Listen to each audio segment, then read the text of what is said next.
I sing praises to your name. Oh Lord, praises to your name. Oh Lord, for your name is great and greatly to be praised. Shalom saudaraku, selamat hari Minggu. Kembali jumpa dengan saya, Johan Subagi. Saya ingin bagikan sedikit renungan firman Tuhan, apa yang Elohim taruh di hati saya kepada Bapak Ibu Saudara, yakni terambil dari kitab Kolose pasalnya yang ketiga. Kitab Kolose pasal yang ketiga, secara khusus kita akan sedikit merenungkan dari firman, yakni dari Kolose mulai dari ayatnya yang ke-9 hingga ke-11. Jangan lagi kamu saling mendustai, karena kamu telah menanggalkan manusia lama beserta kelakuannya. Telah mengenakan manusia baru yang terus-menerus diperbaharui untuk meroleh pengetahuan yang benar menurut gambar Elohim penciptanya. Dalam hal ini tiada lagi orang Yunani atau orang Yahudi, orang bersunat atau orang tak bersunat, orang barbar atau orang skit, budak atau orang merdeka, tetapi Kristus adalah semua di dalam segala sesuatu. Karena itu sebagai orang-orang pilihan Elohim yang dikuduskan dan dikasihinya, kenakanlah belas kasihan, kemurahan, kerendahan hati, dan kesabaran. Kita akan bandingkan ya, di dalam bahasa aslinya itu dikatakan demikian. Di ayat yang ke-10-nya ya Bapak Ibu. Kai endismenoi, ton neon, ton anakumenon, eis epignosin, kat ekonato kristantos auton. Ya, jadi diperbaharui di dalam pengenalan atau pengetahuan menurut gambar atau image ya, persepsi atau pola pikir penciptanya kita. Kemudian selanjutnya di ayat 11-nya demikian. Hopo ok eni helen kai luyados peritome kai akrobistia barbaros kites dulos eliteros alata panta kai en pasin Kristos.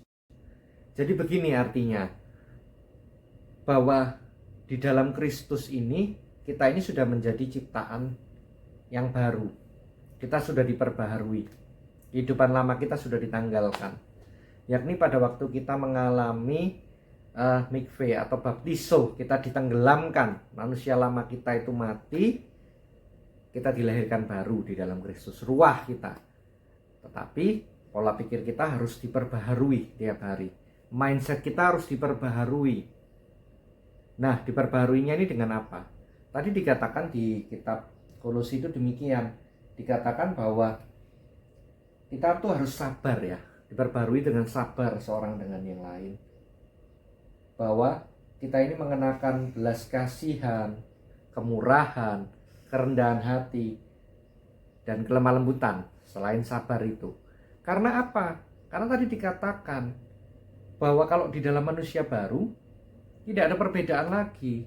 Mau Yahudi, mau Yunani, orang barbar, ataupun hamba ya, dikatakan tadi dulu. Maksudnya gini loh, maksudnya kalau kita tuh masih melihat perbedaan-perbedaan, baik itu perbedaan denominasi, kita masih melihat perbedaan warna teologi, atau bahkan kita menilai orang, oh yang ini pasti binasa, yang ini pasti diselamatkan, dan lain sebagainya, itu tidak akan menemukan Kristus.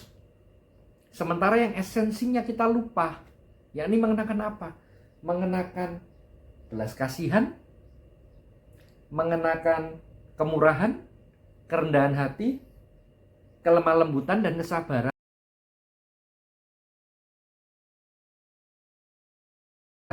Ayo, kita jujur dengan diri sendiri, kita jujur dengan Tuhan.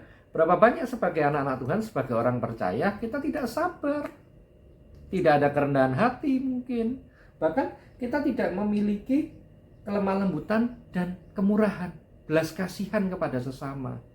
Hati kita dingin, kita cenderung lebih suka menghakimi, kita lebih suka diberi daripada memberi.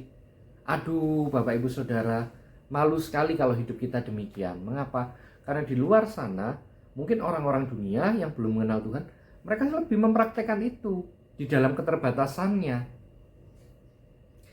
Ayo Bapak Ibu Saudara, ini menjadi cambuk, menjadi semangat bagi kita untuk supaya apa?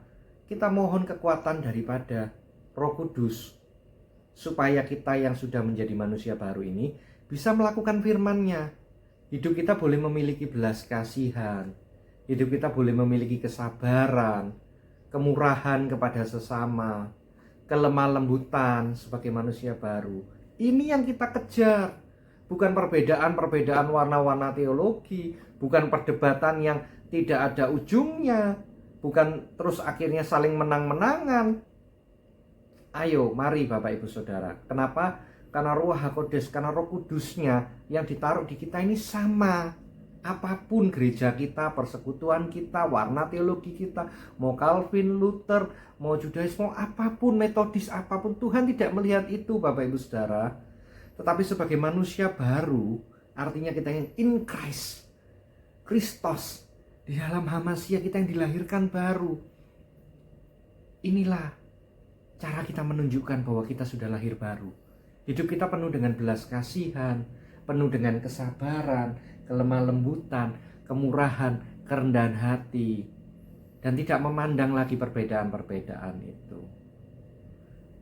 Biarlah renungan singkat ini boleh semakin menjadi refleksi bagi kita untuk menghayati apa itu makna kita sebagai manusia baru. Dan ini juga boleh menjadi refleksi bersama bagi kita, bahwa pentingnya unity di dalam tubuh Kristus, dalam tubuh Hamasia. Apa relevansi menjadi manusia baru? Mari sama-sama saya tutup di dalam doa.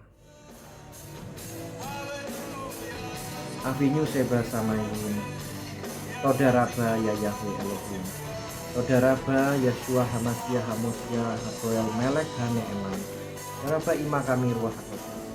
Di dalam kerendahan hati kami menghadap kehadirat-Mu, dan kami menyadari sekali bahwa kami masih sering kembali kepada manusia lama kami.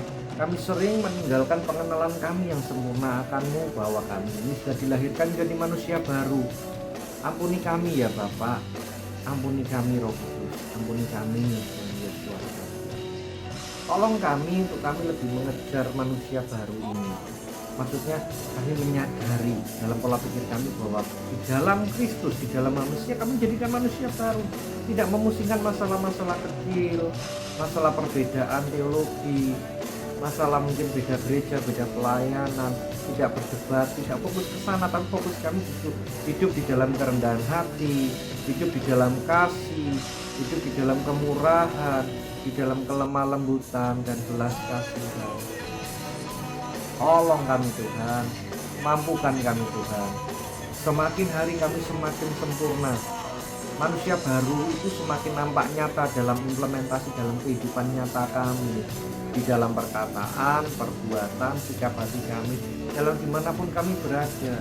Sehingga bangsa ini boleh melihat Tuhan lewat orang-orang Kristen, lewat orang-orang percaya, di mana setiap tutur kata, perbuatan, kasihnya, Kristus nyata, Hamasia nyata lewat kami, lewat belas kasihan, lewat kemurahan, kelemah lembutan, kerendahan hati, dan dua roh itu nyata dalam hidup kami. Mampukan kami ya Tuhan, Kyrie eleison. Kami memang orang berdosa, kasihanilah kami, tolong kami dan mampukan kami mengikuti Sang Mesias kami, Sang Juru Selamat kami, Yeshua Hamasia, sehingga karya Elohim nyata dalam hidup kami, dan bangsa ini boleh dimenangkan dengan baik. Haleluya.